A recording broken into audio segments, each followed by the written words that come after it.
One very important constraint inside the CP solver is the sum constraint. You will use this constraint in most of your models, and it also contains some good examples of trade-offs between efficiency and filtering, and also some interesting algorithmic ideas that you can put and you can reuse in many different situations inside other constraints. So the domain consistency for some constraints, which means removing all the impossible values from the domains, is a NP-hard problem. Okay, you have a straightforward reduction to the subset sum problem, which means that it's NP-hard.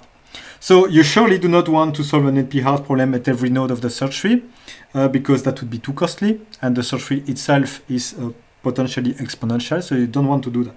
Usually, you always want to keep the time complexity of your filtering algorithm polynomial time. So we need to do something else, okay? And it's always a trade-off between a strong filtering but that is slow and a weak filtering that is fast, okay? It's always a trade-off. And there is no easy answer to guess which one is the best choice, okay? Because the size of the search tree will be impacted by this choice. If you have a strong filtering, you will have a smaller search tree. And if you have the weak filtering, you will have a larger search tree. But if you do the multiplication of the size of the search tree times the time that you spend in each node, okay, it's not clear which one is the winner of this, okay? And so usually it's more an experimental decision. You just experiment with some instances of your model, and then you try to tune which is the best choice in terms of filtering strength for your model, for solving your model. So it's hard to predict. So I like to show the difference between domain consistency and bound consistency, which are two different levels of consistency, with a binary constraint. So it's a binary constraint here between the variable x and the variable y, and the green region corresponds to the feasible combination of x and y. Okay. The domain consistency will do exactly this. It will project the green region on the domain of x and the domain of y. It will project it, and then it will filter out the blue part. Okay, this one should be removed from the domain. This is too costly to do for the sum constraint. So instead, for the sum constraint, we'll do a relaxed form of consistency, and we will prevent the creation of holes inside the domains of the variables, and so we will project the minimum and the maximum of the feasible regions, okay, like this, okay? And so this is the part of the domain that you will remove. So clearly this is a relaxed filtering compared to that one, but we can do this one much more efficiently for some constraints, and the sum constraint is one example. So let's take an example of the sum constraint and see what we can do in terms of pruning. We have here x1, x2, x3, and we want the sum of the three variables to be equal to 0. And I would like to do the filtering for the domain of x1. And so I will put x1 to the right here. So it will be, the domain will be minus 100 up to 10. Okay. And you have a minus here. So it's minus 10 to 100. And you have the addition of x2 plus x3 here on the left. If you do the addition of the two ranges, you have this and you have this. Okay. And so you have an equal sign there, so you want them to be equal. So you take the maximum of the two minimum and the minimum of the two maximum, which consists in the intersection of the domains. And so you can update the domain of x1 to this, okay? And you didn't create any holes here.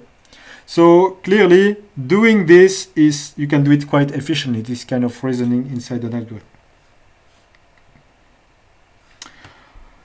So the consistency check of the constraint will simply do the addition of all the minimum of the variables, all the maximum. And if 0 is between the sum of the minimum and the sum of the maximum, then you can say that there is at least one solution to the sum constraint if you consider that all the domains are ranges. The filtering can be done in linear time for each variable, because the maximum is simply the sum of the minimum of the other variables. Okay, and you put an opposite sign in front of it. Okay, and you can do that for every variable. And you have a similar reasoning for updating the minimum, of course, of the domains.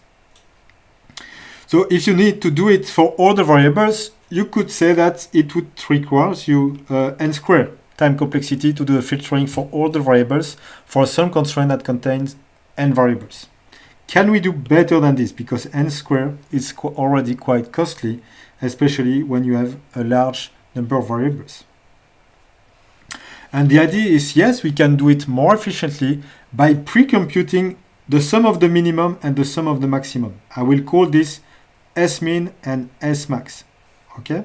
And so the consistency check is checking that 0 belongs to the range S-min, S-max. And for the filtering, you can do it once you have computed the sum of the minimum and the maximum. You can do it in constant time per variable, okay? You can simply use this rule. You take minus the sum of S-max plus Xi max, which means that you cancel the contribution of Xi max to S-max. This is exactly what we wanted to do in this rule. You see that in this rule, we don't want to take the summation of the variable I itself. We want to cancel it.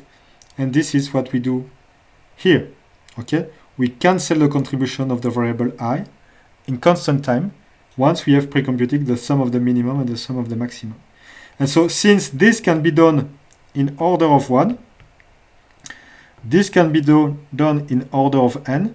If you want to apply it for all the variables, it will be order of n for filtering all the variables. So this is a clear improvement over the naive algorithm that will do the sum for each variables. Can we improve even further the time complexity of the sum constraint and make it incremental? And this is also a fundamental concept when you want to implement the constraint. You do not want to start from scratch the computation. You can do it incrementally, update some data structure. And this is what we will do as we dive in the third tree.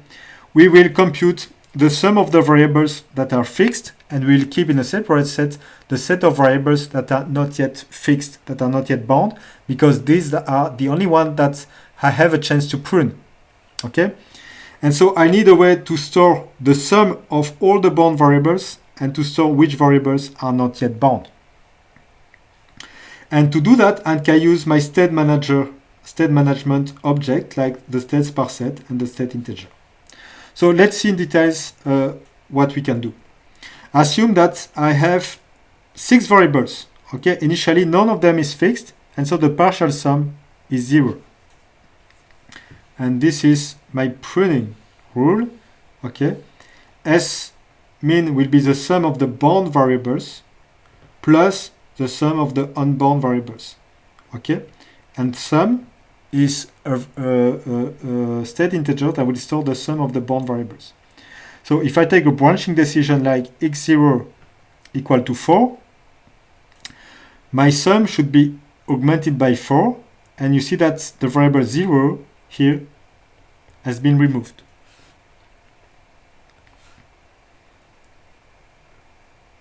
If I now assign x5, I say it's different from 2, nothing changes here, and the sum is still 4, because there is no change in terms of unbound variable. If you go to the left, you will probably assign the variable, x5 in this case, and so it should be removed from the set of unbound variable, and the partial sum has been augmented by 1. Okay, so now it's 5. Okay, and so you really augment it gradually, these two states, the partial sum of the bound variables and the set of unbound variables. And once you have them, you can prune the variable more efficiently. Okay, you continue like this. You can prune the variable more efficiently, but you need to be able to compute this incrementally. And storing the variable that are not bound, you can use the sparse set data structure for that you can maintain yourself. So I will store, initially I've got all the variables here that are not bound, and the partial sum is equal to 0. I will scan the variable from the right to the left, starting from the current size. Okay? And the size here is the number of unbound variables. Okay? I start from the right, and I will go in that direction. As soon as I realize that I have my current variable which is bound, I will swap it. I will swap it with the last variable, but before that, I augment my partial sum. So I go in that direction. I realize that one variable is bound. In that case, you see that it took me n iteration to realize that it was the first one that was bound. I exchange it with the last one, like this, and I decrease the number of bound variables by 1, and now I've got this. If I continue like this, I will have x5 equal to 1, which is the next one which is bound. But now you see that I'm starting from here. So already I do the economy of one iteration on my array here. I realize that this one is bound. I swap it. I augment my partial sum. And my partial sum is now 9. Oh, sorry, it's now 5. Yeah, it's 5 because it's 4 plus 1. Like this. And the number of bound variables is now 8 because since I have already two variables that have been bound, this one and this one. The next one is x2 equal to 6. Again, you do the swap, you update the partial sum, and you've got this. And so you really have an incremental update of the two data structure. The number of bounds and the set of unbound variables. And when you will backtrack, they will just come back in your set. And so the big advantage of this is that you only have to worry when you go down in the search tree, but not when you backtrack. When you backtrack, the state is restored by the state manager, and so you don't have to worry about that.